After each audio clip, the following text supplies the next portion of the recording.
Salam alaikum, Moussa Thiam, le président du mouvement national pour la relève de la bijouterie sénégalaise. Waaw suñu ndaje bi moom mooy ndaje assemblée générale la ñi nga xam ne ni daanaka mboolem seen ñi nga xam ne ni ñu ngi jógee ci ay gox yu fasantikoo ñoo daje fii pour def suñu première assemblée générale pour mën a samp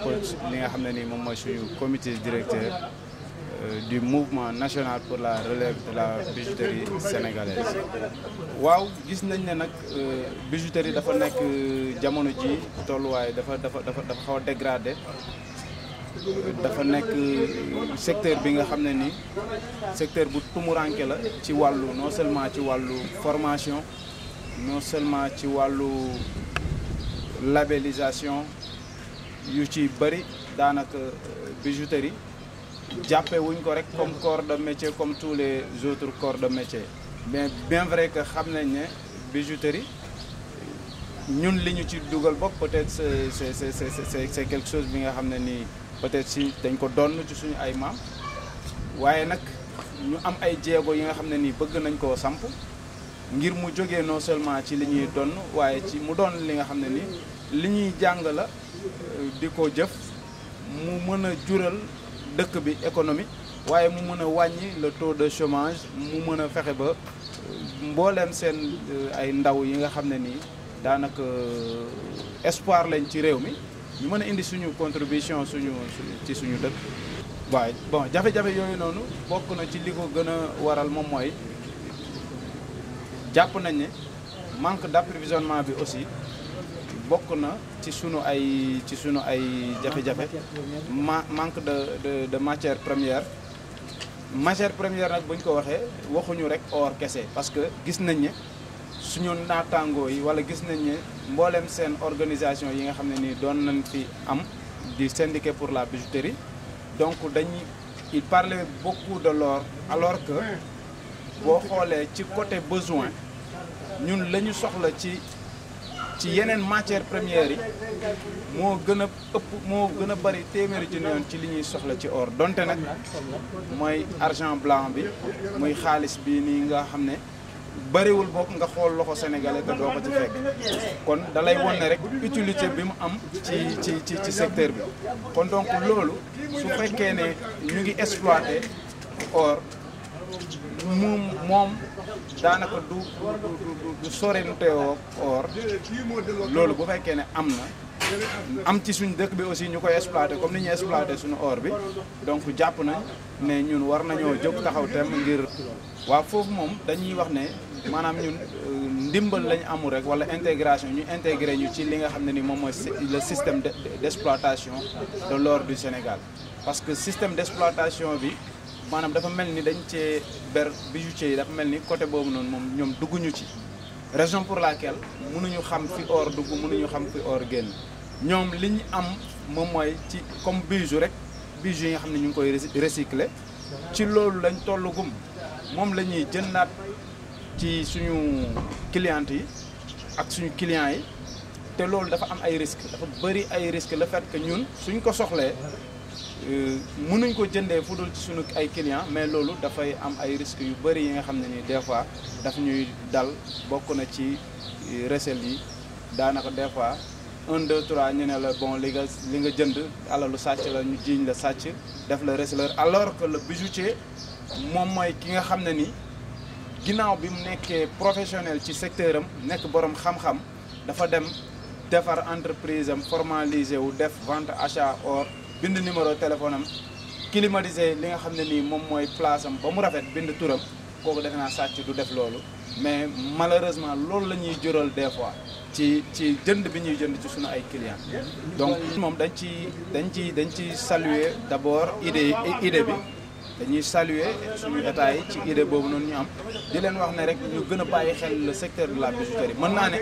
lim nga 120 corps de métier dans le secteur de l'artisanat, mais jàpp naa ne bijouterie mooy ndayu métier yëpp, ku xam bijouterie xam na le secteur xam li nga xam ne ni moom lay liggéey li nga xam ne bijouterie bi dara jaaxalu ko ci li nga xam ne ni moom mooy cordonnerie dara jaaxalu ko ci li nga xam ne ni moom mooy métallique wala bois wala lu mu mënti doon booleem seen corps de métier yi nga xam ne ni yaa ngi koy laal mu nekk ci wàllu wane savoir faire wala wane xarañte vraiment bijoutier moom dafa nekk ki nga xam ne nii côté yooyu yëpp daanaka day daje ci moom kon kooku dee su ko sàgganee ci wàllu booy formaliser wala boo ko bëggee dugal ci benn système de développement kooku il faut nga xam ne levier de développement bu mag a mag moom mooy. bon ñu ngi xaar ñu jàppale ñu ngi xaar ñu accompagner ñu ci redressement bi nga xam ne ni bëgg nañ ko dans le secteur de notre bijouterie parce que jàpp nañu secteur bi amul kenn ku ko mën a joyante ku dul ñun. loolu moom moo tax li ñuy laaj état moom mooy mu accompagner ñu parce que créer comptoir baax na loolu de dëgg la de mais dafa am li nga xam ne ni moom mooy jiitu comptoir mooy parce que comptoir boobu noonu or boobu dañ koo destiné pour la transformation locale. Qui dit transformation dit professionnalisme d'abord il faut ci wàllu formation ci wàllu vraiment manipulation des outils de dernière génération ñu am ci accès. parce que am na ay outils yi nga xam ne nii ay accessoires la ci biir bijouterie yi nga xam ne nii ça ne coûte rien du tout juste day def lu dul faciliter ñun ci wàllu production bu ñuy produire mu faciliter ñu manipuler vraiment le métal mais le transformer ba mu mel ni nga xam ne nii nu mucc ayib la ba ku ko gis gën koo gërëm te loolu dafa am ay matériel yu mu laaj il faut état dimbale ñu ci ñu am accès ci loolu d'abord voilà matière première. Oui, c'est tout d'abord, je me présente, Moussa Thiam, le président du mouvement Relais pour la bijouterie sénégalaise. Donc on est là aujourd'hui pour l'AG, c'est-à-dire notre première assemblée générale ici à Pékin Nord, à la mairie de Pékin Nord, pour vraiment mettre en place une comité administratif qui va piloter, vraiment qui va siéger, parce que si on parle d'une association nationale, il faut qu'il ait d'abord une représentativité nationale. Et pour une représentativité nationale, donc, il faut bien convoquer tous les régions et les départements. Et c'est ce qu'on a fait aujourd'hui, c'est ce qui nous a réunis aujourd'hui pour faire notre assemblée générale. Très mal, la bijouterie, l'état de la bijouterie, parce que je peux dire dans beaucoup de domaines, la bijouterie n'est pas accompagnée. C'est-à-dire sur le plan de la formalisation ou bien de la formation, on veut vraiment que l'État nous accompagne, non seulement d'être formel, mais également d'être formé des matériels de dernière génération, avoir accès des matériels de dernière génération pour vraiment pour qu'on puisse savoir ou pour qu'on puisse avoir la main, la professionnalisme, la main mise sur vraiment la matière pour vraiment pouvoir le bien manipuler, pour vraiment avoir de bons produits raffinés, mais qui sera concurrent de l'importation. Oui, bon, on peut dire, auparavant, on voyait de petit à petit, des fois quand on produisait des matériels, quand on produisait des bijoux, il y avait le secteur le service des mines qui poissonnait ça. Alors qu'aujourd'hui, on ne voit plus qu'on poissonne les bijoux. Et ça cause un manque de confiance à l'égard des clients, parce que les clients maintenant n'ont plus de confiance aux bijoux locaux. Et parce qu'il y a un problème de labellisation. Et on veut aussi, sur le projet de redressement de la bijouterie, on veut aussi régler le problème de labellisation pour qu'on labellise notre.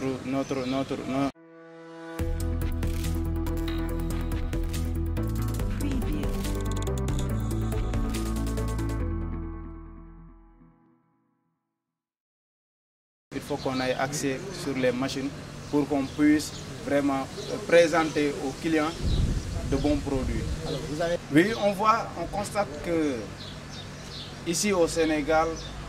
il y a des sociétés d'exploitation d'or. C'est une zone d'exploitation. Et les bijoutiers n'ont pas accès à cet or-là. Ce qu'on déplore. Donc on veut, depuis 2013, il y avait un décret qui disait que les bijoutiers doivent avoir accès sur cet or-là. Donc on n'a pas accès à cet or. Les conséquences, c'est que on va continuer à acheter. On va continuer à acheter parce que pour produire, pour que le bijoutier puisse faire des bijoux, il faut qu'il ait ce qu'on dit matière première. Et matière première là, si on n'a pas accès aux zones d'exploitation, à l'or du Sénégal, donc il faut qu'on l'aille sur nos clients. Ce qui fait on n'a que de l'or de recyclage, c'est-à-dire on l'achète à nos clients. Et des fois, le fait qu'on l'achète à nos clients, ça nous amène dans des choses qui ne sont pas du tout des problèmes judiciaires. Et donc on met en garde ça, on met en garde notre État. On lui dit, on ne peut pas continuer comme ça, parce qu'on ne peut pas arrêter non seulement d'acheter de l'or pour la survie de notre métier, il faut qu'on achète de l'or. Pour produire, il faut qu'on achète de l'or. Mais également, on ne peut pas aussi dire l'État que il faut ton article là et ton article là ne nous arrange pas en tant que des gens qui évoluent sur le marché noir. Donc moi, puisque c'est un secteur professionnel, et il y a un centre professionnel qui est là, qui est le CFA, qui est un centre de formation des artisans du Sénégal, qui a des filières, dont la bijouterie. Il faut que l'État, à travers ce CFA-là, redresse la base de la bijouterie, d'abord là-bas, pour vraiment qu'il puisse se répercuter sur les ateliers que l'on trouve dans notre région. En matériel et en formation. En matériel comme en formation aussi. Oui, le bijoutier, c'est-à-dire le bijoutier, il a besoin aussi, il a besoin de financement, il a besoin de garanties. Pourquoi créer des garanties? Des garanties qui peuvent garantir vraiment le bijoutier pour qu'il ait accès à des banques qui vont lui subventionner de matières premières et de matériel pour vraiment créer des petites entreprises entre nous. On peut créer des petites entreprises pour vraiment booster non seulement la production, mais aussi changer le système de production, parce qu'on sent qu'il faut changer le système de production local. On le sent. Oui, on réclame notre part. On réclame notre part. Juste on veut que l'État nous encadre. L'État nous mène dans le système de l'exploitation. Oui, il y avait un quota un quota destiné. Oui, on veut l'or de Sabodala parce que l'État du Sénégal avait pris un quota qui était destiné pour la bijouterie sénégalaise. Par exemple, les négociations variaient entre 100 kilos par an. Donc, puisque on voulait avoir ce quota-là, et ce quota-là, l'État avait précisé, dire que cet or est destiné pour la transformation locale. Et la transformation locale pour viser non seulement la création d'emplois, mais également la formation des jeunes.